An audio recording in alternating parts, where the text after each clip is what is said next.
민언연의 미디어 탈곡기.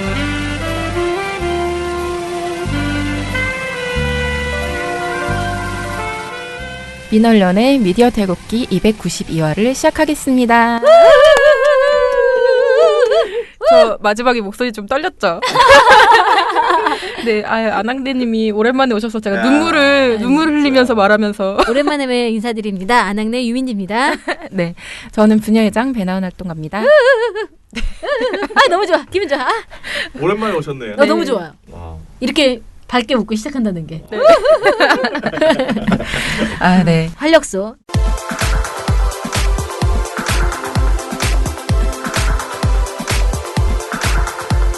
네, 그럼 바로 미디어 스크랩으로 들어가 보도록 하겠습니다. 첫 번째 기사는요. 오마이뉴스의 문 대통령 선수단 라커룸 방문 논란 부추기는 조선이라는 기사입니다. 네, 이게 대체 무슨 상황이냐 좀 궁금하실 수도 있을 것 같은데요. 26일 날 조선일보가 손흥민이 어디 갔어? 문 대통령 선수단 라커룸 격려 방문 논란 이런 기사를 냈다고 합니다. 이거 다들 이 영상은 알고 계실 것 같아요. 가서 이제 막 이렇게 눈물을 흘리는 손 선수에 대해서 이제 문 대통령이 이렇게 어깨를 두드리면서 막 이렇게 좀 위로하는 장면이죠. 근데 이거를 조선일보가 어떻게 기사로 가고 있느냐? 해당 기사를 보면요. 전반적으로 문 대통령이 약간 꼰대같이 느껴지는 구성입니다. 손흥민이 어디 갔어? 라는 걸 큰 따옴표로 따서 문 대통령 발언을 따서 이렇게 좀 계속 부각을 하고 있는데요. 이게 맥락 없이 이렇게 보여주니까 마치 이게 찾는 듯한, 추적하는 듯한 이리 와. 부르는 듯한 그런 느낌이 좀 들죠. 일단 기사는 이렇게 시작합니다. 라커룸 분위기가 침울했다. 그런데 이 상황에서 문 대통령이 입장하자 신태용 감독을 필두로 코치진 선수단이 일렬로 도열했다. 이렇게 돼요. 그런 다음에 도열했다 이런 표현을 씁니다. 그런 다음에 이제 뭐 어깨를 두드리고 막 이렇게 했다는 부분을 한 다음에 이후 문 대통령은 선수단을 세워놓고 여러분들 많이 아쉬울 텐데 그러나 최선을 다했습니다. 뭐 이런 멘트를 했다고 연설했다. 자, 단어 선택들이 다 약간씩 좀 걸리죠. 세워놓고 연설했고 도열했고 이런 표현들을 보면은 뭔가 권위를 이용해서 굉장히 침울해하고 힘들어하는 선수들에게 뭐 내가 하고 싶은 말 하려고 찾아가서 괴롭히는 그런 장면이 연상이 계속되죠. 그런 다음에 또 기사는 이렇게 얘기합니다. 손흥민 선수는 라커룸 구석에서 울고 있었다. 손흥민이 어디 갔어? 문 대통령이 그를 찾았다. 이렇게 이해한 다음에 이후 문 대통령은 손흥민 손을 잡아 끌어 카메라 앞에 세운 뒤 오른팔을 세워 올리는 파이팅을 시켰다. 파이팅하면서도 손흥민은 계속 울었다. 이거 좀. 문 대통령은 차갑게 얼굴이 굳은 차범근 전 국가대표 감독에겐 선배님이시고 하니 격려 말씀을 하셔야지라며 웃었다. 이거 보면 문 대통령 혼자 좀 사이코패스 같아요. 예, 다 울고 있고 침울해하고 있는 사람, 우는 사람을 강제로 끌어다가 팔을 올려서 파이팅 포즈를 시키고 자, 이렇게 한 다음에 끝나지 않았습니다. 청와대는 4분짜리 격려 방문을 사진으로 편집해 공식 페이스북에 올렸다. 이렇게 하는데 이 격려 방문에는 작은 따옴표가 또 붙어있습니다. 빈정되는 거죠. 이렇게 한 다음에 페이스북 그 멘트가 해외에서 열리는 한국 대표팀의 월드컵 경기를 대통령이 직접 관전하고 현장에서 선수단을 격려한 것은 이번이 처음이라는 글과 함께 그 4분짜리 격려 방문을 올렸다. 편집해서 홍보했다는 거죠. 손흥민의 라커룸 눈물은 이렇게 세상에 알려졌다. 이렇게 진행이 됩니다. 이렇게 얘기하면서 기자가 직접 이렇게 말합니다. 청와대 의도와는 달리 격려 방문 사진은 역효과를 불러일으켰다. 온라인 공간에선 패배로 침울해하는 선수단 라커룸을 찾아가는 것이 온당한가? 울고 있는 선수까지 불러세워서 쇼를 해야 했나? 문 대통령이 꼰대같이 느껴진다라는 지적이 나온 것이다 하면서 정말 까고 있는 거죠. 처음부터 끝까지. 그래서 이 기사가 근데 정말 사실이냐? 이런 분위기였느냐? TV조선이 반박해줍니다. 왜냐하면 TV조선은 영상으로 보여주잖아요. 그 상황을. 근데 영상으로 보면은 대통령이 이제 손흥민 선수 악수한 다음에 안아주니까 손 선수가 그때 눈물을 막 터뜨린 거예요. 순서가 좀 다르죠. 조선일보 기사에는 손 선수는 아무도 만나고 싶지 않아. 라커룸 구석에서 혼자 울고 있는데 문 대통령이 사진 찍으려고 강제로 끌어당겼어 앞으로. 그 구조죠. 근데 실제 영상을 보면요. 악수하고 이렇게 안아주니까 푹 받쳐서 운 거예요. 그러니까 이렇게 두드리면서 격려를 막 해준 거죠. 그런 구조였고요. 또 하나 손흥민이 어디 갔어? 라고 대통령이 발언을 하면서 마치 꼰대처럼 또 막 찾은 것처럼 돼 있는데 그게 아니라 그 손 선수를 달래주고 있으니까 우윤근 주러시아 한국 대사가 짧게 한마디 해주십시오 이렇게 부탁을 합니다. 그러니까 대통령이 말을 이렇게 잘 이렇게 어떻게 무슨 말을 해야 될지 몰라서 잠깐 망설이다가 여러분 아쉬울 텐데 최선을 다하셨습니다 하면서 파이팅하자고 이렇게 한 다음에 다시 그 아까 자신이 다독였던 손 선수를 찾으면서 한 번 더 다독이는 의미로 손흥민이 어디 갔어 하면서 이렇게 챙긴 거죠. 이제 상황이 좀 완전히 이상한. 각색돼 있죠. 저도 한편으로 이런 생각 들었어요. 아유, 근데 거기에 이제 문 대통령이 방문해서 패배했지만 잘 싸웠다 이렇게 격려하는 거. 이제 대통령이 국민의 대표인데 국민들의 심정을 대변하는 것 같아서 좋았던 부분도 있지만 거기 계속 연신 카메라 셔터가 옆에서 계속 터지는 걸 보면서 왜냐면 대통령이 움직이니까 대통령에 대한 기록도 남기고 다 사진 찍는 걸 보면서 선수들이 불편할 수도 있겠다라는 생각이 저도 들었거든요. 그런데 거기까지인 거예요. 그럴 수도 있겠다는지. 근데 이 조선일보 기사가 갑자기 한 2, 3일 뒤에 그러니까 제가 영상을 본 다음에 한 2, 3일 뒤에 올라온 거예요. 갑자기. 포털에 올라오기 시작했고 이게 실시간 검색어 1위로 올라왔었어요. 포털에 계속 1위로 나와 있는 거예요. 그런데 기사를 봤는데 기사가 너무 왜곡돼 있는 거예요. 그러니까 분위기 자체가 완전 다른 거죠. 약간. 처음 시작부터 아까 말했던지 사람들이 갑자기 정장을 갖춰 입은 사람들이 들이닥쳤어요. 갑자기 라커룸에. 이거 제가 말하는 거 아니에요. 기사 첫 번째 리드문이 들이닥쳤다예요. 그런데 라커룸은 침울했다. 그리고 기성용 선수는 어떻게 됐냐면 미처 상의를 입지 못한 상태에서 악수를 해야만 했어.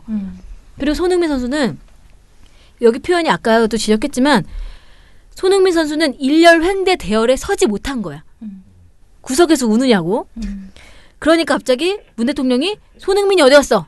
이러면서 찾고 이 기사에 보면 그렇게 나와요. 그러면서 손흥민 손을 잡아 끌어서 카메라 앞에 세우고 그다음에 오른팔을 들어서 파이팅해 이렇게 한 것처럼 이제 저도 이 기사를 보면서 깜짝 놀랐어요. 저는 진짜.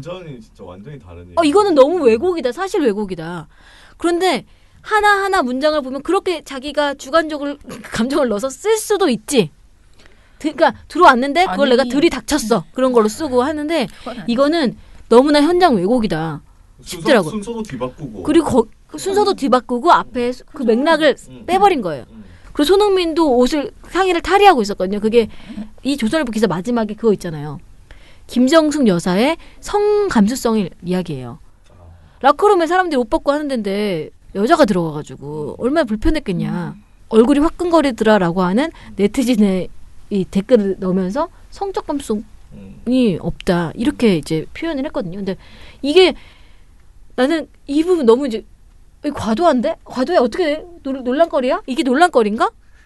아니 왜냐면 사람들이 이제 탈의하고 옷 갈아입는 중이 아니라 이미 온다는 게 이제 이야기가 됐고 이제 오기 시작했고 그래서 악수를 했는데 거기에 영부인이 있었는데 만약 여자 대통령이었으면 어쩔 거예요? 다른 나라는 여자 총리들도 방문하거든요. 라커룸을. 방문하는데 어쨌든 이런 걸 가지고 성적 감성이 부족하다. 어디 감히 선수들이 있는 라커룸에 들어가냐. 근데 아무튼 너무 슬픈. 그러니까 어쨌든 이건 그러니까 이 기사의 문제점은 그냥 딱 하나죠. 그러니까 저는 뭐 여러 가지 의견에 대해서 소개는 할 수 있다고 생각해요. 그리고 아까 말한 것처럼 불편한 사람들도 있고 성적 감수성에 대해서 불편하다고 뭐 느끼는 것도 뭐 그럴 수 있죠. 맞아요. 근데 상황을 왜곡하면 안 되죠. 그거는 기본적인 사실관계는 전달해주고 거기에 기반해서 그럼에도 불구하고 이렇게 느낄 수 있는 지점이 있다고 지적했다면 그래요.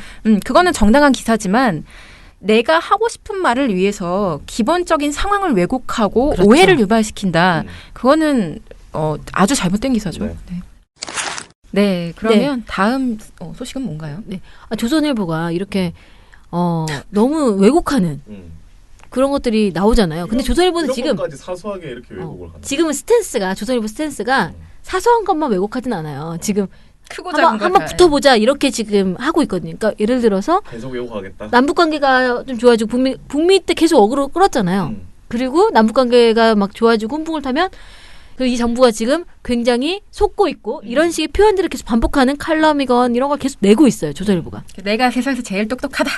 그렇죠. 그리고 다 틀렸죠. 그리고 아니 이거 다 틀린데 왜? 주식을 했으면 벌써 지금 길거리에 나 앉았어. 그래서 몇 번을 망했어요. 지금. 그리고 지선에서 이제 여당이 압승하고 나니까 문 대통령과 정부가 오만해졌다. 이런 식의 또 프레임으로 이것도 이렇게 오만해, 저것도 오만해, 이렇게 해서 난리야. 이렇게 막 합니다. 그러면서 이제 문 대통령의 주요 핵심 정책들에 대해서 이제 뒤집기를 계속 하고 있어요.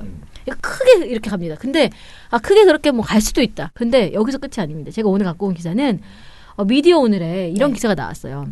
이번에 어제 청와대가 핀셋 개각이라고 해서 3명의 수석을 변경을 했습니다. 경제와 일자리에 관련된. 네. 그리고 같이 시민사회 수석을 교체했습니다. 원래는 사회혁신수석이었거든요. 하승창 사회혁신수석이 있었는데 네. 이 이름을 시민사회수석으로 다시 바꾸면서 거기에 이제 이용선 씨를 더불어민주당 양천을 지역위원장을 선임했습니다. 네. 미디어 오늘 기사는 제목이 뭐냐면 이용선 신임 시민사회수석의 눈에 띄는 경력이라는 주제로 이 지금 시민사회수석실로 재편을 하면서 네. 이용선 씨를 기용을 했는데 이 배경이 뭐냐 그러면서 이 2기 인사 개편에 경제수석과 일자리수석이 바뀌면서 굉장히 거기에 모두 다 시선이 집중됐지만 사실 이 시민사회수석 개편도 굉장히 중요한 의미를 갖고 있다. 특히 진보 개혁 진영과 굉장히 좀 소원해지는 분위기가 있는데 지금 왜냐하면 최저임금 문제라든가 이런 노동 문제에 있어서 계속 청와대와 이 진보 진영 개혁 진영 사이에 계속 마찰 혹은 이견들이 돌출하고 있거든요. 그러니까 이런 부분을 좀 더 잘 해결하고자 하는 청와대의 의중이 담긴 거다. 좀 더 이야기를 더 많이 듣고자 하는. 왜냐하면 이 이용선 이 지금 신임 수석이 시민사회연대회의 위원장도 맡았었고 경실련 대표도 했었고 이런 경력들이 굉장히 시민사회 진영을 아우를 수 있는 그러니까 어쨌든 소통이 가능한 이런 사람이다. 그래서 굉장히 눈에 띄는 경력이다라고 주목한 미디어 오늘 기사입니다. 근데 그래서, 조선일보가 되게 싫어할 만한 모든 경력을 다 갖고 계신데. 그렇죠. 그렇죠. 정답입니다. 그리고 이 이용선 씨가 이용선 신임 수석이 어떤 역할을 했냐면 2011년에 이제 문재인 대통령이 전에 이제 어쨌든 민주당의 대선 주자로 다시 돌아오는 과정에 네. 민주당에서의 어떤 위치가 불안정했었습니다. 그때 혁신과 통합 이런 그룹들이 만들어지면서 민주당과 시민사회 같이 시민들이 같이 묶이면서 민주통합당으로 해서 바뀌었죠. 그런 흐름들을 만들어가는데 주도 역할을 했던 사람 중에 한 명이에요. 그러니까 이런 시민사회와의 가교 역할, 이런 시민들과의 소통 역할 이런 역할을 했던 사람인데 어쨌든 이 사람을 시민사회 속에 넣었다는 겁니다. 그리고 사실 문재인 대통령이 노무현 정부 시절 때 맡은 역할이 시민사회 수석이 처음이었죠. 그래서 굉장히 중요한 의미를 갖고 있다고 해석이 된 거죠. 그래서 이거는 청와대 의중이 굉장히 담긴 인사다. 여기도 주목할 만하다 하면서 미디어 오늘이 이제 주목을 한 겁니다. 근데 이렇게 주목을 할 수도 있고 안 할 수도 있죠, 당연히. 근데 저는 너무 궁금한 게 저희 미디어 소식인데 왜 이걸 말씀해 주시는 거예요? 그러니까. 그런데 오늘 제가 조선일보를 딱 보다가 깜짝 놀란 거예요. 아 그래요? 이렇게 깜짝 놀랐어요, 진짜. 아니 이렇게까지? 이런 생각이 들 정도로 이용선 씨에 대해서 이제 청와대 개각이니까 당연히 네. 어제 개각을 했으니까 오늘 다 누군지 이 사람이 도대체 누군지를 신문들이 다 다룰 거 아닙니까? 뭐 예를 들어서 뭐 경제수석은 예전에 어떤 역할을 했던 사람이다 하면서 제목과 이렇게 뽑혀야 누군지 이름이. 그런데 다른 신문들은 다 이 이용성 시민사회 수석이라고 뽑으면서 오랜 기간 시민 노동 통일운동을 했다. 이게 한겨레 기사입니다. 네. 동아일보 같은 경우에는 경실련 박원순 캠프 거친 시민운동가. 한국일보 같은 경우에는 노동운동, 남북교류 등 마당발, 시민사회와 소통 강화 포석 이렇게 뽑았어요. 제목을. 그 사람이 어떤 역할을 할지 뽑은 거죠. 조선일보 제목 읽어드리겠습니다. 경실련 출신 음주운전으로 2회 벌금형. 이용선 시민사회 수석. 그게 제목이에요. 그게 사실 제일 중요한 이력이었어요. 제목이에요. 제목이야 이거.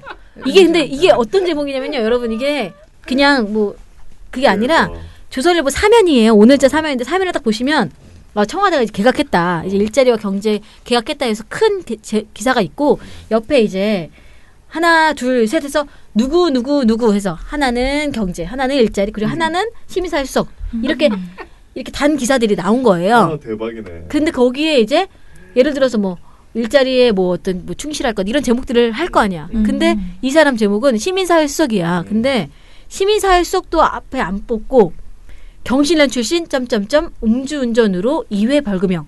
그 다음에 아래 작은 제목으로 이용성 시민사회 수석 이렇게 설명이 되어 있어요. 그래서 이 사람 이거 내가 보고 이 사람은 평생 살면서 한 일이 그거밖에 없는 거예요. 그래서 이거 딱 보고 뭐야? 그래서 봤죠.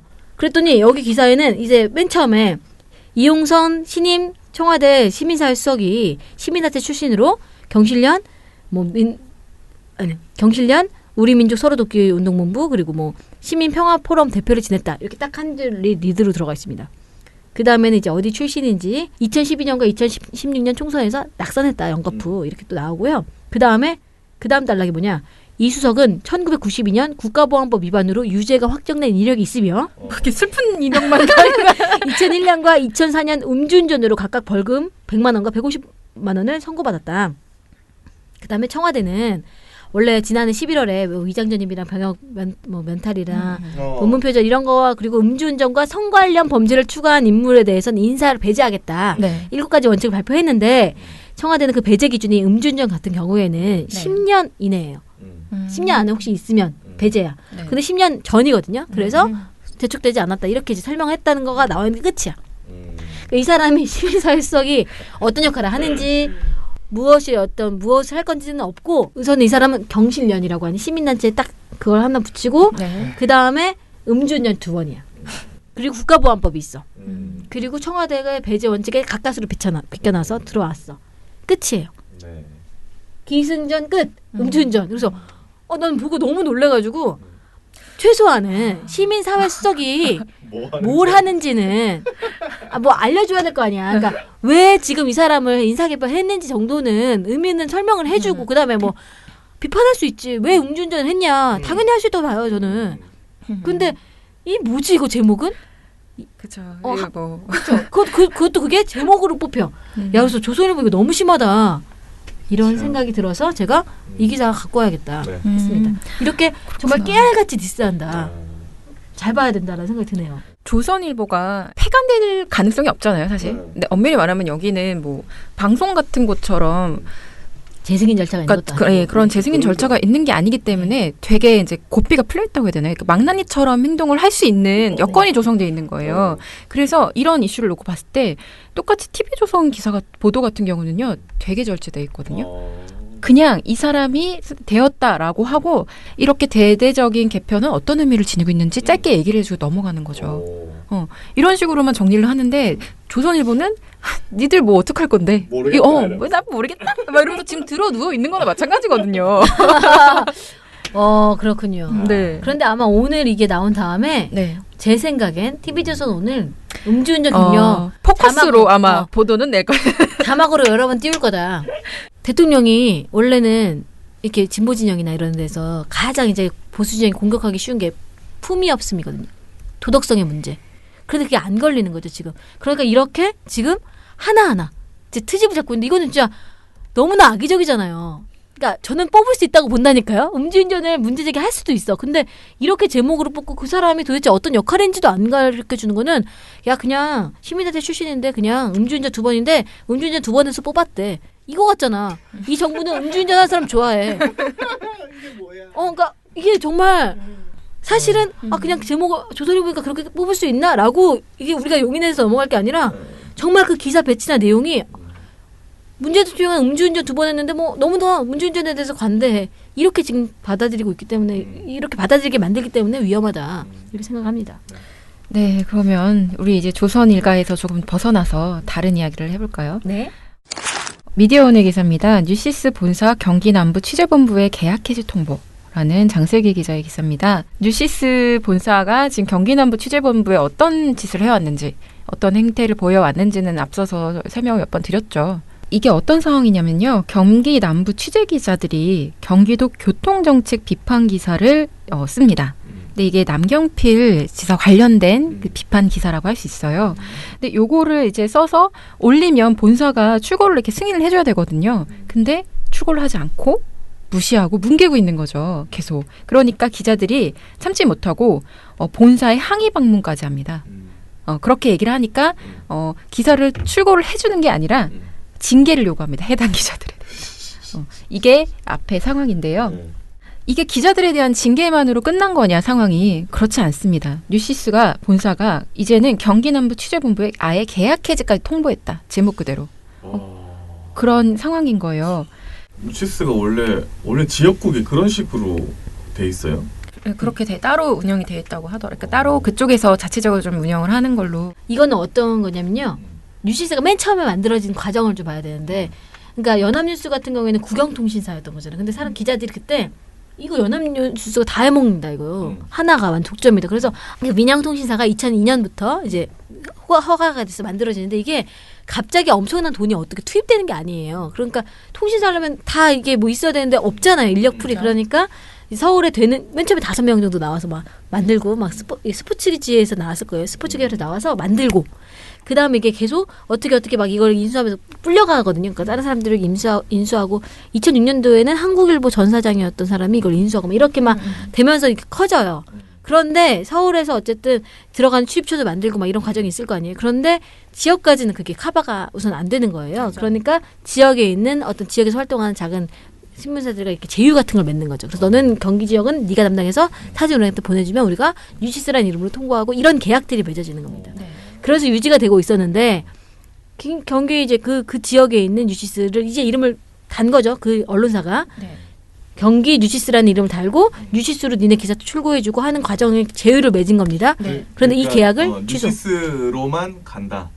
그 사람들이 경기에서 글을 쓰면 뉴시스로만 선고하고 그죠. 뉴시스에서만 그렇죠. 하고, 그죠. 막 거기가 투잡을 뛰는 그런 구조가 아닌 그렇지. 거예요. 그런데 광고나 이런 거는 경영진이 이미 분리가 되어 있기 때문에 뭐는 알아서 한다. 네 그렇게 되는 것 같습니다. 그리고 여기서는 본사에서는 기사를 받았으니까 기사에 대한 수수료를 주고.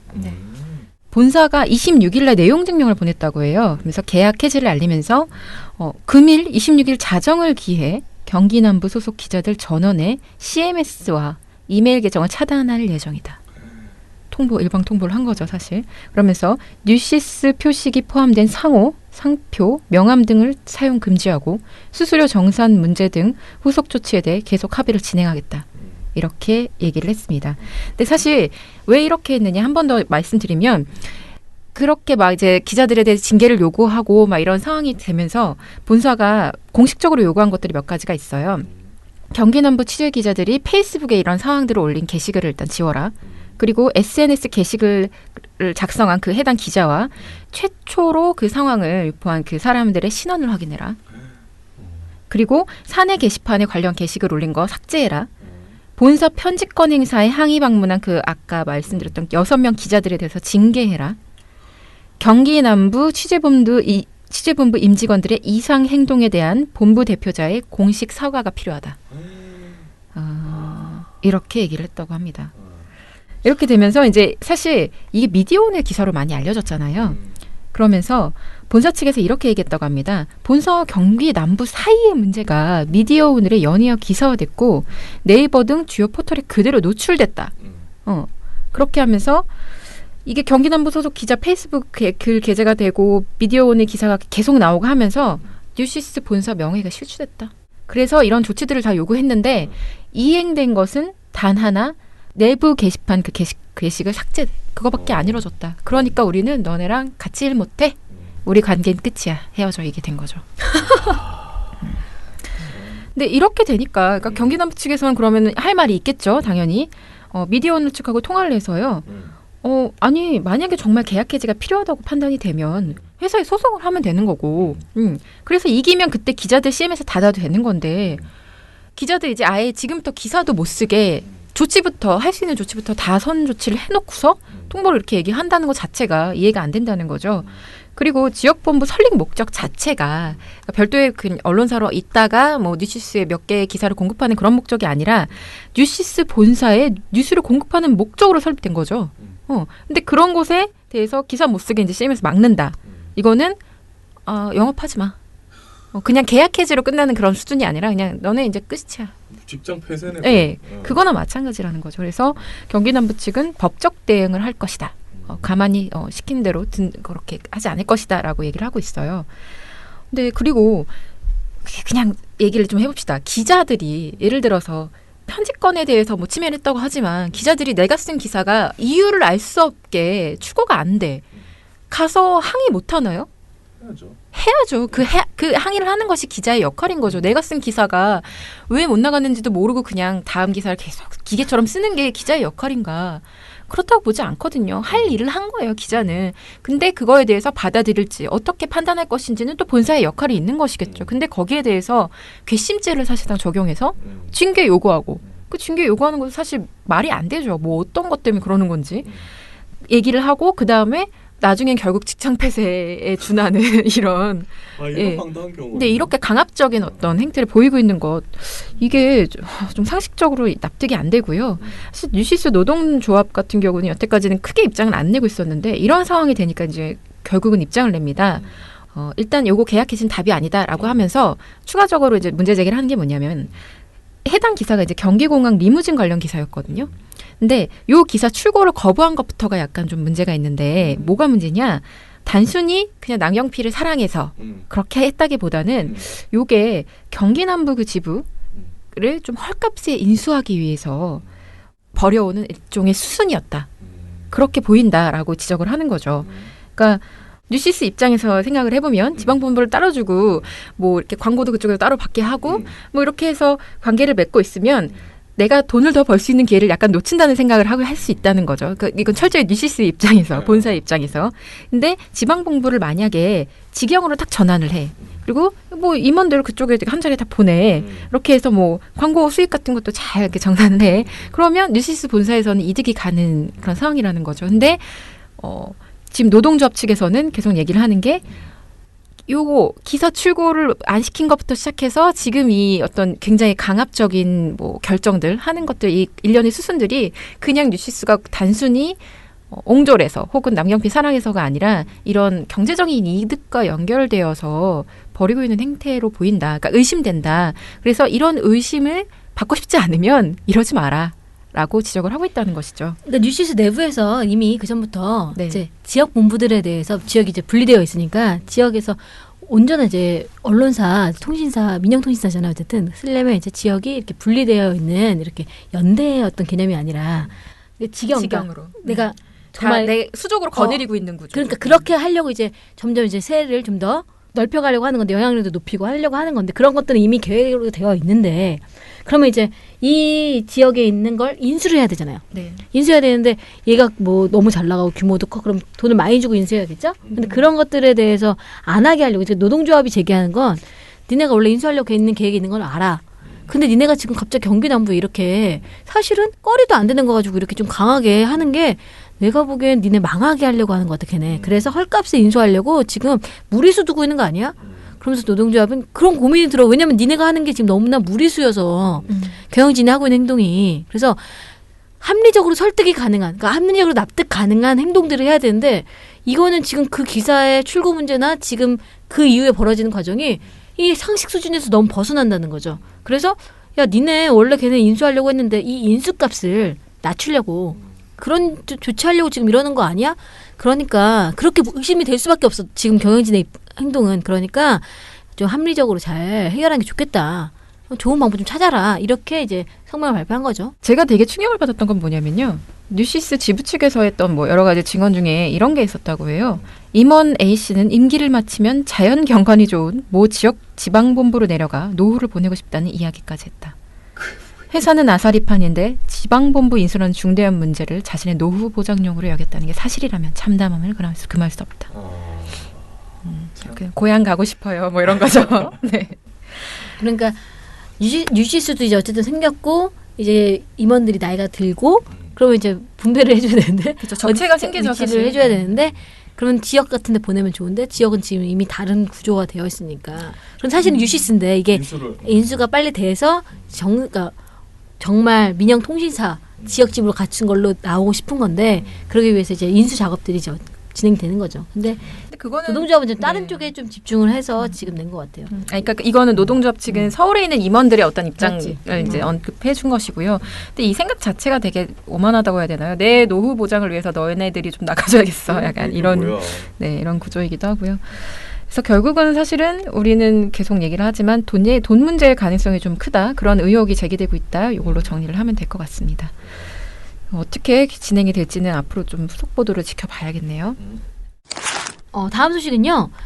MBC 소식입니다. MBC가 지금 정상화위원회 하고 있죠. 계속 그 MBC를 정상화시키기 위해서 과정에 그 전에 어떤 적폐들이 있었는지 어떤 문제가 있었는지 드러내는 과정을 하고 있는데 지금 MBC 김재철 사장 당시에 2012년에 MBC가 170여일 파업을 했었죠. 근데 이때 파업 당시에 파업 참가자들에게 인사 불이익을 주려고 블랙리스트를 만들었다. 라는 것들이 이번에 감사 결과 나왔다는 겁니다. 감사 결과가 발표가 됐습니다. MBC 감사국은 문건 작성자인 황헌 전 보도국장이 징계를 요청하고 부당 노동행위로 재판에 넘겨진 권재용 전 보도본부장 퇴사했습니다. 에 대한 관련 자료를 검찰에 제출하는 방안을 검토 중이다 했습니다. 내용은 2012년 1월부터 7월까지 파업 기간 동안에 이 황 전 국장이 권 전 본부장에게 2차례에 걸쳐서 블랙리스트 문건을 넘겼고 이 블랙리스트 문건에 기초해서 실제로 인사상 불이익이 벌어졌다는 겁니다. 그래서 이 관련 문건에 언급된 취재기자가 75명이에요. 근데 이 중에 62%에 달하는 47명이 실제로 해고, 정직, 징계, 교육, 전보 등 실제로 보도부문에서 배제되는 일이 발생했다고 합니다. 그런데 이 메일을 주고받은 게 이제 검색이 됐어요. 근데 거기서 어떤 내용이 실제 써 있었냐. 이 황 전 국장이 권재용 본부장에게 이렇게 보냅니다. 둘이 형동생 하는 사이인가 봐요. 우리가 가진 가장 큰 힘은 사교입니다. 궁극적으로 형과 제가 이 힘든 싸움을 보람있게 끝낼 수 있는 지름길이자 유일한 수단입니다. 보도본부에서 회사가 반드시 일벌백계해야 하는 대상이라고 하면서 그 명단을 제출하는 겁니다. 그래서 이게 실제로 징계에 영향을 미쳤다는 겁니다. 그래서 권 전 본부장은 아까 나갔잖아요.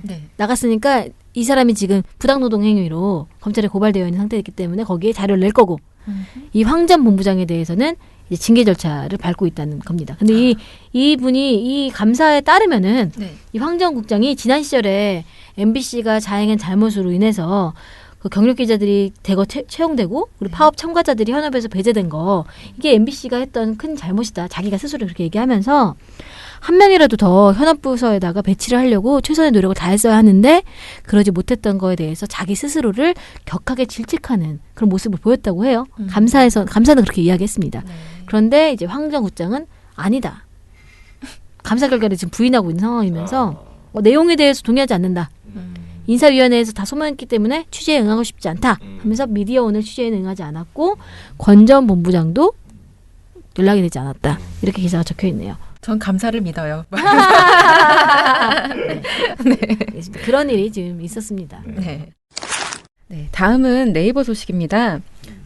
네이버가 지난해 대기업 총수 일가와 관련된 그 연관 검색어를 제대로 된 절차 없이 임의로 삭제했다는 지적이 나왔습니다. 진짜? 그런 논란은 되게 많았잖아요. 그러니까 그거는 여태까지 다 의심이었죠, 사실. 사람들이 실검에서 없어졌다. 말해서 의심을 막 했었는데 네이버는 항상 그럴 리가요. 우리는 그런 일 하지 않고 막 뭐 아주 막 혐오 표현이라든가 막 이런 문제되는 것만 절차를 거쳐서 지운다. 뭐 그런 식으로 얘기를 했었죠. 그러니까 이건 그냥 루머로 있었던 게 사실로 나왔다는 거예요? 네, 하지만 사실이었습니다. 네. 한국인터넷자율정책기구라는 곳에서요. 26일 날 공개를 한 게 2017년 상반기 검색어 검증 보고서라는 게 있습니다. 네, 근데 이게 네이버가 이 보고서를 보면요. 네이버가 지난해 상반기에 최태원 SK회장의 사생활 풍문 관련된 연관 검색어를 그냥 명예훼손이라는 사유로 자체 판단해서 그냥 노출해서 제외했다고 해요. 그러면서 그러니까 네이버 측의 해명을 들어보면요. 불필요한 오해를 살 수 있는 연관 검색어를 삭제해달라는 회사 측의 요청이 있었다라고 얘기를 해요. 근데 그러니까 물론 이 사안이 명예훼손이나 개인정보 침해 사유에 해당할 수 있어요. 그 점에서는 동의할 수 있는데 문제는 아까 말씀드린 것처럼 절차를 안 거쳤다는 거예요. 그러니까 이 기준이 뭐냐? 네이버가 만약에 개인이 이런 똑같은 요청을 했을 때 지웠을 것이냐? 똑같은 절차를 거치냐? SK가 했기 때문에 지워준 거 아니냐 이런 의혹들에서 지금 자유로울 수가 없다는 것이죠. 마음대로 이렇게 지운 것이니까. 또 하나는요. 조현아 그 전 부사장 하고 유명인들을 비교한 연관 검색어를 제외 처리를 했다고 해요. 네, 근데 이거 조 전 부사장 측이 뭐라고 요청을 했느냐? 삭제 허용 규정 중에 이런 게 있대요. 연관 검색어 등 자체가 명예 또는 사생활 보호에 부정적인 영향을 미치는데 검색 결과는 존재하지 않는 경우. 그러니까 나의 사례는 그런 것이니까 지워달라라고 네이버에 요청한 거죠. 근데 이게 얼핏 들으면 뭔 말이야? 라는 생각이 좀 들을 수 있을 것 같아요. 유 부장님 한번 설명해 주시죠. 네. 예를 들어서 뭐 찌라시 이런 데 보면 찌라시가 돈다고 하잖아요. 찌라시 보면 뭐 누구랑 뭐 얼레리 예를 들어서 그런데 그거는 기사로 된 게 아니라 그냥 이렇게 카카오톡 SNS를 통해서 그냥 도는 루머예요. 그런데 사람들이 진짜? 누구랑 쳤어. 음. 그런데 상관없는 거예요. 그러니까 기사가 기사가 안 하나도 없는 검색이 되는 게 아니에요. 그냥 사람들의 루머들로 만들어졌는데 그게 실시간 검색에 계속 뜬다고 치면 아마 예를 들어서 조연아 이혼 이렇게 됐다고 칩시다. 네. 조연아 이혼 그 실시간 검색가 있었어. 근데 이혼을 하고 있다. 지금 이혼 준비 소송 중이다라는 게 SNS나 기사로 안 뜨고 커뮤니티 막 이런데 이제 그런데 돌았는데 있을 수 있죠. 기사는 없는 거예요. 기사를 다 막았는지 아니면 사실이 아니어서 없는지. 어쨌든 근데 사람들이 계속 조연아 이혼 치니까 그게 실시간 검색으로 올라가. 그런데 이거는 개인의 사생활을 침해한다는 거지. 기사가 사실 검색으로 나오는 것도 없는데 그런 식으로 하면 이럴 때 삭제 가능하다. 이런 라고 했는데 위원회 측에서는요. 이거 타당한 재회 사유라고 보기 어렵다라고 판단을 했다고 합니다. 그 조전 부사장 관련된 그 검색 사유 같은 경우는.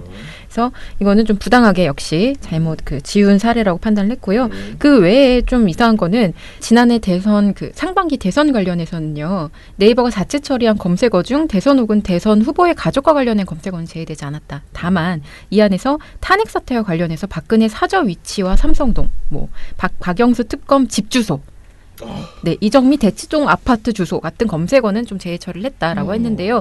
이 부분과 관련해서 위원회는 합리적인 판단이었다라고는 평가를 했습니다.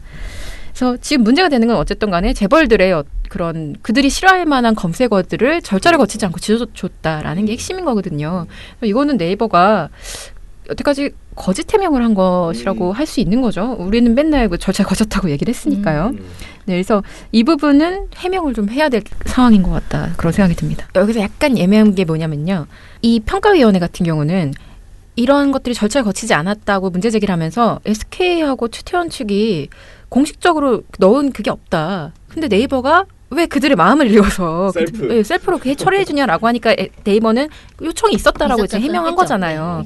근데 그거를 네이버만 알 수 있게 뭔가 이렇게 공식적이지 않은 루트로 받은 거 아니냐. 전화했겠죠. 무슨 공문이야 전화했겠지. 야 이러면서 지금 뭐 하시는 겁니까 이러면서. 그러니까 그게 고객센터를 거친 공식 절차를 거치지 않았다는 게 문제가 되는 거죠. 그래 그러니까 고객센터한테 누가 전화해. 그렇게 불투명하게 처리를 하면 안 된다라는 게 핵심인 거고요. 네. 문제 제기할 수 있는 부분이라고 생각합니다. 네. 9년 전 그 무혐의로 끝났던 장자연 리스트를 재수사를 하고 있죠, 경찰이. 근데 26일 날 장 씨를 강제추행했던 혐의로 전직 조선일보 기자를 재판에 넘겼다고 합니다. 그래서 지금 이분을 불구속 기소한 상태고요. 재수사 결과 사건의 핵심적이고 본질적인 부분에 대해 목격자 진술이 유의미하게 일관되고 관련자들이 실체를 왜곡하려는 정황이 명확히 확인됐다라고 수사팀 입장을 밝혔습니다. 네, 이분이 어떤 분이냐면요. 2008년 8월 5일 장씨 소속사 전 대표의 생일 파티 자리에서 장 씨를 강제추행한 혐의를 받고 있는 분이에요. 자, 조선일보 기자가 당시 기자가 그 자리에서 강제추행한 혐의를 받았다. 이 자체로도 사실 되게 충격적이죠.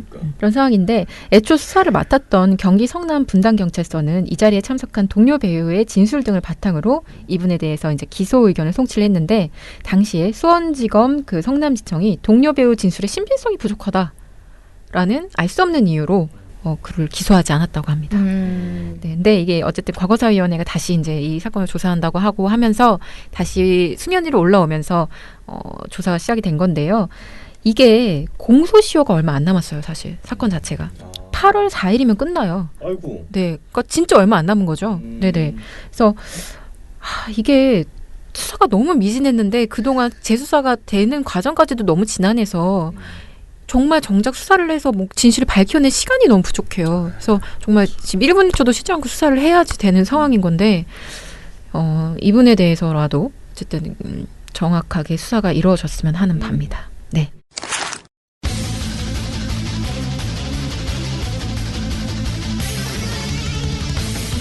저희가 계속 지금 연이어서 이달의 좋은 보도 선정작들에 대해서 그리고 나쁜 보도 선정작들에 대해서 간단하게 설명을 드리고 있는데요. 오늘은 마지막입니다. 신문. 네. 5월에 좋은 신문 보도로 뽑은 걸 말씀드릴게요. 네. 이번에 5월에 좋은 신문 보도로 선정된 건 5.18 여성 성폭행 고문을 수면 위로 드러낸 한겨레입니다. 그 5.18 즈음 해가지고 여러 가지 기사들이 많이 나왔습니다. 그런데 특히 이제 한겨레에서 또 주목해 볼 만한 것이 그 5.18 광주 민주화 운동에 참여했던 여성들이 그 이후에 이 수사하는 과정에서 뭐 고문 뭐 이런 것들 굉장히 성희롱 이런 것도 있었지만 성폭행까지 당했다. 이게 38년 만에 지금 증언이 나온 겁니다. 당시 김선옥 씨라고 그 가두 방송을 같이 했던 그런 그 분인데 이분이 38년 만에 본인이 이제 참여를 했었고 7월 4일 정도에 항쟁이 끝난 다음에 7월 4일에 이제 수사본부에서 와서 자기 잡아갔고 거기서 이제 많은 고문과 이걸 당하다가 마지막에 말미에 수사관이 나를 데리고 나가더니 여관을 데리고 가서 이제 성폭행을 했다. 그 뒤로 자기 삶이 굉장히 무너졌고 그런데 딸이 하고 싶은 얘기 다 해라. 이제 그렇게 해서 이제 이렇게 이야기하게 됐다 하면서 이게 5월 8일자 한겨레 신문 1면에 실리면서 드러났습니다. 그러면서 이분뿐만 아니라 당시 또 다른 가두 방송을 했던 전춘옥 씨 같은 사례도 그 고문당하는 과정에서 뭐 성기 부분을 막 누르면서 네가 뭐 빨갱이냐 뭐 이런 식, 그러니까 네가 그 빨갱이냐 여자 뭐 대빵이냐 이런 식으로 하면서 굉장히 모욕적인 그런 고문을 당했고 그리고 어떤 분의 사례 같은 경우에는 그 독방에 혁시갑을 찬 채 30일 동안 거의 짐승처럼 살았다. 뭐 이런 얘기들이 나오더라고요. 그러니까 5월 8일에 이제 이런 증언들이 나왔습니다. 그리고 그 아래 기사에 뭐라고 써 있었냐면 이런 사례뿐만 아니라 실제로 5.18 그 항쟁 당시에 계엄군들에 의해서 집단 성폭행 당한 사례들이 있었다. 그런 증언들이 있었었다 하는 게 말미에 돼 있었어요. 여고생이었는데 그 당시 그런 증언이 있었다. 그런데 그 사람은 지금 연락이 되지 않는다. 뭐 이런 식의 내용이 살짝 있었습니다.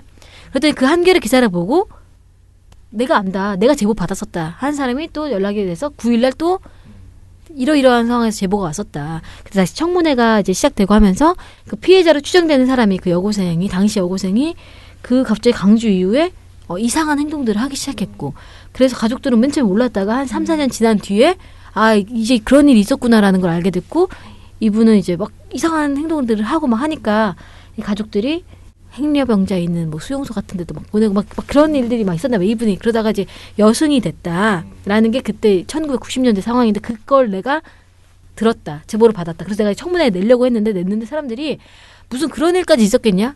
그런 잔혹한까지 일까지 있었겠어 하면서 뭐 받아들이지 않았다는 거예요. 그런 증언이 이제 9일날 나왔어요. 그런데 14일에는 실제로 그 사람의 그 피해자로 추정된 분의 가족이 나와서 실제 맞다. 그런 일이 있었다. 그런데 이것들이 해명됐으면 좋겠다 해서 이제 이야기가 됐습니다. 그래서 그 증언에 따르면 또 그 여고생이 그 당시 여고생 그분이 그때 당시 언론과 만나서 얘기한 거에 따르면 자기뿐만 아니라 아주머니로 보이는 2분 정도도 같이 그 군인들의 차에 태워졌고 집단 5명 정도에게 이제 그런 일이 있었다. 그리고 나를 폭로된 또 중요한 내용이 뭐냐면 우리가 광주 이야기하면 광주의 5월의 노래 보면 예전에도 한번 방송에서도 이야기했을 거예요. 두부처럼 잘려진 어여쁜 너 젖가슴 이런 노래가 있다고 5월의 노래에 있어요. 실제로 시체가 광주 항쟁에서의 이제 여성 시체들이 있었을 거 아닙니까? 여성들이 죽은 분이 계시니까 희생당한 분들이 보니까 유방이 잘려져 있는 것들이 있었어요. 몇 차례 있었습니다. 이거는 몇 차례 발견이 됐어요. 근데 시호 씨 같은 경우에 이분 같은 경우에는 가슴도 그랬지만 성기 부분, 여성의 대퇴부 부분이라고 할게요. 거기에 집중 사격이 돼 있었어요. 총알이. 시체를 거만했더니 거기에 그쪽에 총이 막 쏴져 있는 거예요. 그러니까 이걸 보고 뭐라고 하냐면, 그러니까 여성이 죽은 다음이건 어쨌든 죽기 직전이건 어쨌든 여성의 신체를 훼손하는 일이 있었고 그것도 가슴과 이 성기 부분에 집중된 그거는 전형적인 전쟁 범죄라는 거예요. 그러니까 전쟁이 일어나면 여성들을 대상으로 한 그런 광기에 가까운 행위들이 나타나는데 특히 이런 것들이 이제 점령군들이 행하는 행위인데 이 사람들에게 굉장히 전의를 상실하게 하기 위해서 이런 잔혹함을 보면서 사람들이 그럼 더 이상 이제 저항할 기력을 못 느끼는 거예요. 그래서 그렇게 하기 위해서 나오는 전형적인 전쟁 범죄의 행태인데 그게 광주에서도 있었다는 그런 내용들이 나와 있습니다. 그런 기사들이 나왔어요. 이 기사 나오고 나서도 그 SBS 그것이 알고 싶다에서도 이 내용 다뤘었죠. 그래서 연결이 됐는데 결국엔 5월 18일에 광주 38주년 기념식에 문재인 대통령이 이 5.18 광주에서 일어났던 그런 국가의 폭력, 성폭력 이런 부분에 대해서 공동조사는 꾸리겠다 이렇게 발표를 했습니다. 결국에는 한겨레 기사를 시작으로 해서 정부의 어떤 공동조사단까지 꾸려지고 지금 활동을 하고 있습니다. 그래서 지금 피해자들의 제보를 받고 있어요. 혹시 성폭력 피해를 받았으면 얘기해라. 그런 제보를 지금 받고 있는 공동조사단이 꾸려졌는데 이런 것까지 어쨌든 끌고 온 이 한겨레 보도가 이달의 좋은 보도로 꼽았습니다. 그 기자명은 어떻게 되나요? 정대하 기자라고 네. 해서 이 한겨레 광주 기자예요. 그래서 이분이 항상 5.18에 대해서 굉장히 주요한 어떤 발굴 기사들을 많이 내시는 분이에요. 그 2016년 6월에도 한번 맞습니다. 나와서 상을 받으셨는데요. 어. 그때 이제 제5공화국 전사 그리고 전두환 노태우 전 대통령 재판 기록 같은 것들을 근거로 해서 당시에도 전두환이 사실상 시민들에게 총을 쏠 수 있도록 하는 군의 자위권 발동 결정에 실질적으로 관여했다라는 어떤 굉장히 주요한 증거 자료들을 이제 보도를 하신 적이 있어요. 그래서 그때도 이제 굉장히 여러 가지 말씀을 해주셨거든요. 이 이슈에 대해서 굉장히 큰 관심을 가지고 있고 추적 보도를 하고 있고 이후에도 관련 보도 계속 낼 것이다라고 얘기했는데 역시나 본인의 계속 그게 내주신 거죠. 사명인 거죠. 지금 네. 이 정대하 기자는 본인의 언론인으로서의 가장 큰 사명은 5.18에 대한 진실을 밝히는 거라고 이제 그때도 이달의 좋은 보도 시상식에 참여해서 그런 얘기를 하셨는데 이번에도 이 기사가 나와서 저희가 좋은 기사를 뽑았습니다. 정대하 기자 말고요. 같이 공동기획으로 같이 참여했던 남은주 기자와 안간옥 기자에게도 같이 네. 공동으로 이달의 좋은 기사 수상을 받으실 겁니다. 나쁜 기사. 저번에 한번 다뤘습니다. 하지만 지금까지도 이슈가 되는 거예요. 바로 양승태 대법원 네. 시절에 네. 사법행정권 남용 문제가 불거졌잖아요. 조사단이 결과를 냈더니 얘네가 상고법원을 양승태가 지금 상고법원에 목을 맸었는데 그때 이 상고법원을 입법하기 위해서 청와대나 이런 데 막 로비를 하는데 로비할 때 뭘 가져갔냐? 재판 결과 기록을 가져갔다는 그런 내용이었잖아요. 그래서 KTX 여승무원 문제라든가 뭐 전교조 법외노조 판결 통합진보다 뭐 이런 쭉 사례를 가져가면서 자 봐라 니네한테 이렇게 좋게 했잖아 이러면서 야 그러니까 우리 상고법원 하자 뭐 이런 식의 거래를 한 게 아니냐 하면서 이게 사법행정권 남용이기도 하고 사법농단이다 해서 논란이 벌어졌습니다. 그렇죠? 근데 이때 당시에 조선일보가 아니 지금 사법행정권 그러니까 법 가지고 그 판결 가지고 지금 로비를 한 정황이 나왔는데도 불구하고 이 조사단 결과를 두고 뭐라고 했냐면 봐라 이거 원래 블랙리스트 사법부에 블랙리스트 있다고 해서 판사들 배제하고 했다는 거 해서 조사했는데 블랙리스트 없다고 판결 난 거 아니야? 그러면서 진짜 소동을 떨더니 이러면서 이제 이게 없다고도 밝혀졌는데 계속 있다고 우기는 이런 모양새도 참 세월호를 닮았다 이런 칼럼까지 쓰는 칼럼이 아니죠 사설이죠 이런 사설을 쓰는 일까지 벌였었습니다. 그래서 네. 저희가 그때 문제다 네네. 이렇게 해서 다뤘던 거 기억나시죠? 네네. 그런데 우리가 알고 보니까 이 조선일보가 그 사법행정권 남용에 있었던 그 법원 행정처가 작성한 문건에 그 상고법원 입법을 위해서 만들었던 문건에 조선일보가 들어가 있더라. 10번이나 검색이 되더라. 봤더니 그 10번이 검색된 그 문건의 시기 즈음에서 조선일보에서 기획기사 아니면 칼럼들이 나왔더라.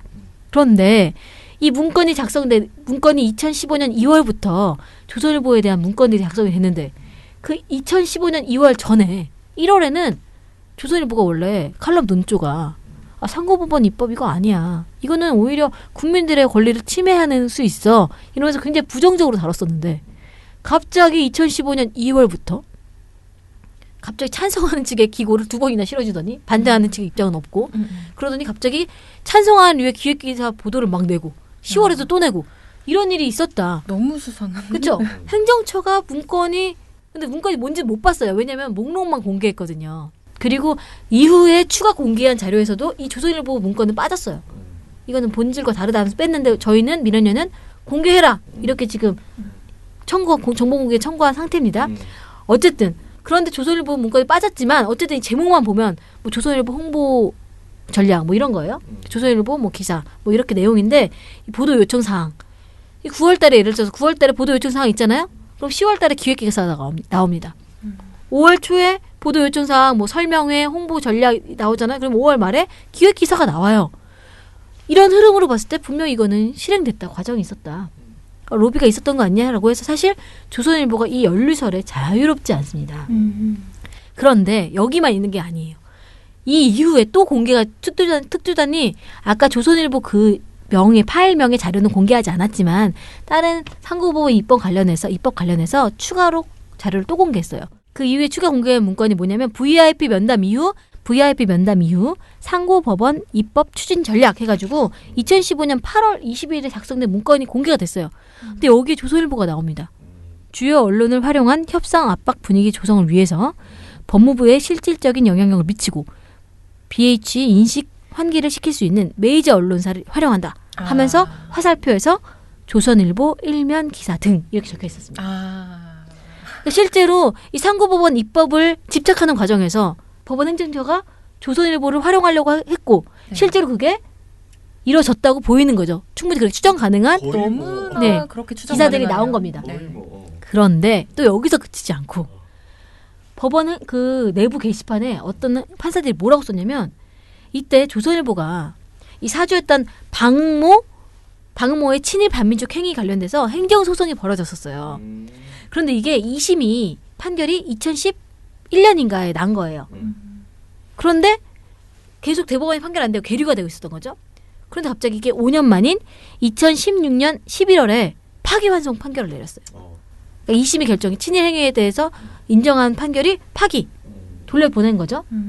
그래서 이걸 두고 결국엔 조선일보가 갑자기 이 법원 행정처 이 상고법원 입법에 대해서 갑자기 물론 부정적이었다가 굉장히 긍정적으로 이렇게 추진하는 데 동조한 게 이 사실 조선일보랑도 재판 거래한 거 아니야? 니네 이거 빨리 처리해 줄 테니까 이거 땡겨줘.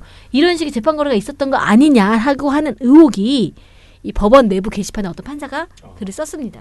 그러니까 어쨌든 기사가 그 홍보 전략 문건에 우선 조선일보가 거론된 것도 그렇고 근데 그 문건이 그냥 문건으로만 끝난 게 아니라 실제로 조선일보가 그 다음에 비슷한 기사 동조하는 기사를 낸 것도 그렇고 이런 것들 쭉 보면 사실은 조선일보가 이 사법행정권 남용 논란에 제3자가 아닌 거예요. 언론이 아니야. 굉장히 연루된 사람인 거예요. 청와대처럼. 적극적으로. 그런 식으로 보이는데 이 조선일보가 이 사법행정권 문제를 축소하고 계속 이거 굉장히 큰 문제인데 사법농단의 상황인데 계속 축소하면서 계속 블랙리스트는 없다는데 자꾸 니네 왜 그래. 괴담 만들지 마. 자꾸 이렇게 니네는 타겟을 정해놓고 하는 경향이 있어. 이건 문제정보 잘못한 거야. 사법농단은 무슨 농단? 이런 식으로 계속 기사를 내는 거. 우리가 입금 받았는데 이런 게 문제다. 그래서 이 5월에 나쁜 보도로 이 사법행정권 논란을 뽑았습니다. 진짜 나쁘네. 나쁘죠? 기자명을 좀 알려주세요. 칼럼은 없었고요. 사설이 2번이 나왔습니다. 네. 3일 간격으로. 그러면 지금 그냥 기자명이 조선일보네요. 조선일보 논설위원실이 그런 사설을 낸 거고요. 네. 블랙리스트는 PC를 뒤지고 또 뒤졌는데 블랙리스트 따위는 없네? 이런 식의 제목을 정말 달고 가증스럽네요. 근데 네. 제목이. 기사를 쓴 사람은 신수지, 박국희, 조백권, 양은경 기자입니다. 이 중에 좀 셀럽이 몇 분 눈에 띄네요. 네. 네, 그럼 여기서 마무리하고요. 바로 대댓글 코너로 넘어가도록 하겠습니다. 7, 6, 5, 4, 3, 2, 1. You'll never have the sacred stone. Oh, this you crazy mother. 미령곰탱님입니다. 어제도 잘 들었습니다. 조중의 행태를 보면 폐간이 시급하더군요. 그래서 손흥민 선수 불렀다고 논란으로 만드는 조선일보. 낚시 제목으로 모든 사람들을 긴장에 몰아넣은 중앙일보. 언제쯤 폐간될까요? 라고 질문을 해주셨습니다. 그래서 열심히 시민방송에 심의를 넣어줘야 한다. 방통위가 그래야지 자극이 되지 않을까 했는데 저희가 아까 말씀드렸지만 조선일보는 방통위 심의로 폐간이 되지 않습니다. 그래서 다른 방법으로 망하게 TV조선을 먼저 네, 해야 하는 상황인데요. 네, 그래서 어쨌든 심의를 열심히 넣어야 한다라는 네. 사실은 변함이 없습니다. 그렇습니다. 네. 그리고 베나베나 쇼를 오늘 할 것 같은 예감이 든다고 하셨는데 이런 틀렸습니다. 옥수수 요염차님은 이런 글을 써주셨습니다. 어제 방송 잘 들었습니다. 미타를 모르는 직장 동료에게 소식지를 전달하였습니다. 와. 다들 이런 걸 하는 분이 있냐고 문의하더군요. 작은 후원이 신압으로 운동이 되었으면 합니다. 박수 한 번 더 치세요. 그런데 요즘 조선일보가 조금 조용하니 중앙이 난리 났습니다. 이번에도 금강산 100명, 북의 이산 상봉 갑질. 이거에서 북이 돈을 많이 요구했다는 그런 기사거든요. 네. 내용이 더 심하네요 하면서 아무튼 이산 가족 상봉을 하지 말라는 건지 역시 조중동 폐간만이 살 길이다. 벌써 오늘 댓글 2개 읽었는데 2개 연속. 입장이 다 똑같으시네요. 네. 네. 이처진 386님, 처장님 제주 얘기를 들으면서 후원회원들의 소중함을 느낍니다. 활동가들의 노고를 잊지 않고 있습니다. 힘내시고 시간 되면 지역의 후원자들과의 만남을 가지면 좋겠다는 생각입니다. 활동가들이 열심히 뛰는 한 후원자들도 힘내겠습니다. 네. 이 댓글도 가슴에 울리네요. 네네. 레이니치스님은요. 장자연 씨 사건 관련 전 조선일보 기자가 기소되었다고 하네요. 그런데 왜 저는 전혀 기쁘지 않을까요? 이러면서 솔직히 대한민국 국민이라면 대부분은 이 사건이 누가 머리인지 누가 가장 크게 처벌받아야 하는지 알 거라고 생각합니다. 네. 하지만 당시 검찰이나 정부가 그의 언론 영향력을 이용하기 위해 묻어버린 사건이라고 저는 생각합니다. 왠지 이번 전 조선일보 기자의 기소가 검찰이 알아서 꼬리 잘라주려는 속셈은 아닌지 걱정됩니다. 이렇게 쓰셨네요. 그러면서 제발 그가 저지른 그 죄의 양만큼 더도 말고 딱 그만큼만 대가를 반드시 받기를 간절히 바랍니다. 슬픈 새벽입니다. 이렇게 써주셨습니다. 네, 그리고 그 밑에 이제 짤방으로 하나 최태원 회장이 최태원 회장 관련된 이슈를 네이버에서 검색어를 지었다라는 그 소식과 관련해서 SK가 지금 기사 밀어내기를 시도하고 있는 것 같다라는 증거 짤방을 올려주셨어요. 근데 저도 아침에 한번 검색을 해봤는데 실제로 최태원 회장이 한 별로 그렇게 꽤 중요하지 않은 것 같은 멘트가 아마도 보도자료로 나간 것 같아요. 그렇죠. 그래서 SK에서 보도자료 뿌렸겠죠. 네, 해서 밀어내기를 하려고 하는데 잘 안 되고 있는 것 같더라고요. 왜냐하면 첫 페이지부터 제가 원하는 뉴스를 다 찾을 수 있었거든요. 그래서 이게 워낙 세게 네네. 방송사들도 다 보도를 한 내용이라서 일단 방송 보도도 되고 막 이제 여러 군데서 같이 보도를 하고 있는 상황이고 더 엄밀히 말해서 이 이슈가 더 자극적이기 때문에 뭐 최태원 회장의 뭐 이런 그 보도 자료로는 막기 좀 힘든 상황인 것 같다라는 생각입니다. 그 아래에 트러스트노우님 댓글 읽어드릴게요.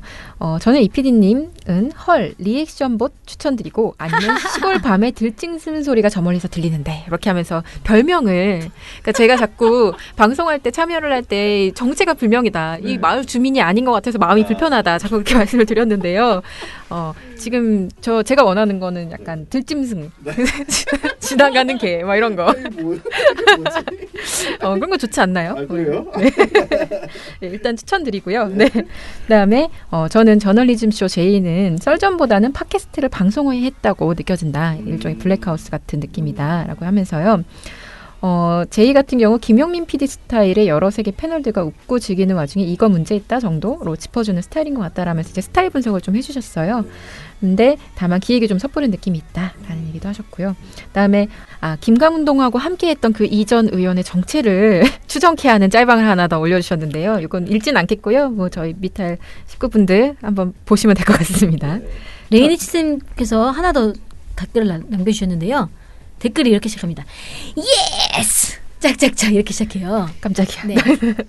먼저 좀 좋아야 할 것 같다 하면서 TV조선이 지금 법정 지시 받은 거 보고 너무나 행복해 하시는 그래서 나머지 2개를 빨리 찾아서 반드시 문을 닫을 수 있도록 하자.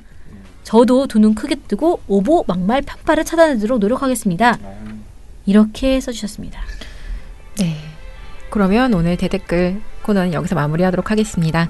미날련 미디어 제국기는 내일도 열심히 털어드리겠습니다. 탈탈탈 안녕.